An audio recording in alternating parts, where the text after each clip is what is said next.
श्रीमद् भगवत गीता हिंदू धर्म का एक पवित्र ग्रंथ है। गीता में 18 अध्याय और 700 श्लोक हैं, जो सभी महत्वपूर्ण हैं। महाभारत में भगवान श्री कृष्ण ने अर्जुन को जो उपदेश दिए थे वह गीता है।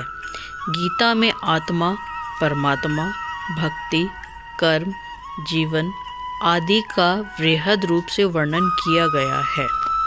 गीता से हमें यह ज्ञान मिलता है कि व्यक्ति को केवल अपना काम और कर्म पर ध्यान देना चाहिए।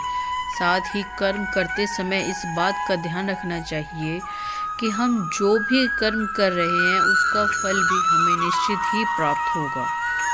गीता हमें बताती है कि जीवन क्या है और इसे कैसे जीना चाहिए।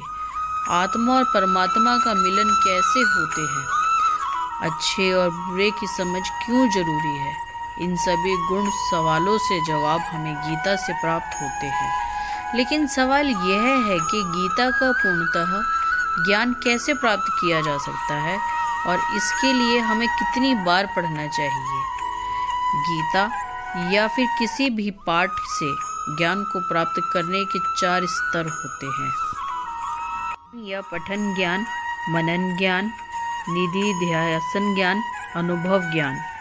इन चारों स्तर से गुजरने के बाद ही किसी भी ज्ञान की पूर्णता होती है। इससे समुचित लाभ होता है। इसका अर्थ यह है कि आप पहले पढ़ते या सुनते हैं, इसके बाद पढ़े सुने ज्ञान के बारे में चिंतन व मनन करते हैं। यदि वह आपको ठीक और उपयोगी लगता है तब उसका अभ्यास कर उसे अपने जीवन में उतारते हैं और आखिर में उस ज्ञान का प्रतिफल आपको मिलता है। किसी भी ज्ञान को आप पढ़कर या सुनकर छोड़ देंगे, उसे अपनाएंगे नहीं तो उसका फल कैसे मिलेगा। यही बात गीता पर भी लागू होती है। जब हम गीता पढ़कर उसके उपदेशों को जीवन में उतारेंगे तो निश्चित ही शुभ परिणाम सामने आएगा। श्रीमद् भगवत गीता कितनी बार पढ़नी चाहिए और इसके क्या लाभ हैं? जब हम पहली बार गीता पढ़ते हैं तो इसे हमें एक अंधे व्यक्ति के रूप में पढ़ते हैं, यानी हम केवल इतना ही समझ पाते हैं कि कौन किसके पिता, कौन किसकी बहन, कौन किसका भाई है। पहली बार गीता पढ़ने पर इससे ज़्यादा कुछ समझ में नहीं आता। जब हम दूसरी बार गीता पढ़ते हैं तो मन में कुछ सवाल जागृत होंगे कि ऐसा क्यों किया गया या वैसा क्यों हुआ। जब हम तीसरी बार गीता पढ़ेंगे तो इसका अर्थ को समझने लगेंगे। हालांकि हर व्यक्ति को इसका अर्थ अपने तरीके से ही समझ आएगा।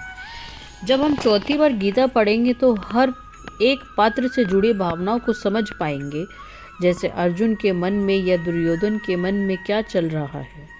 पांचवी बार गीता को पढ़ने से पूरा हमारे मन में खड़ा हो जाता है और हमारे मन में अलग अलग कल्पनाएं होती हैं।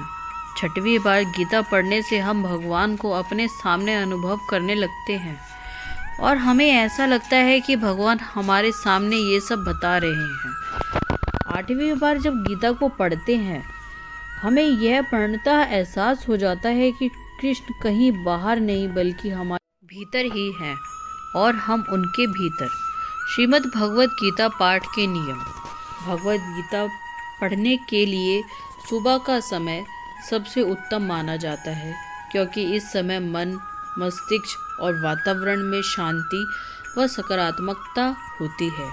गीता का पाठ हमेशा स्नान के बाद और शांत चित्त मन से ही करना चाहिए। पाठ करते समय बीच बीच में इधर उधर की बातें नहीं करनी चाहिए और ना ही किसी कार्य के लिए बार बार उठना चाहिए। साफ सफाई वाले स्थान और ज़मीन पर आसन बिछाकर ही गीता का पाठ करना चाहिए। गीता के प्रत्येक अध्याय को शुरू करने से पहले और बाद भगवान श्री कृष्ण और गीता के चरण को स्पर्श करना चाहिए।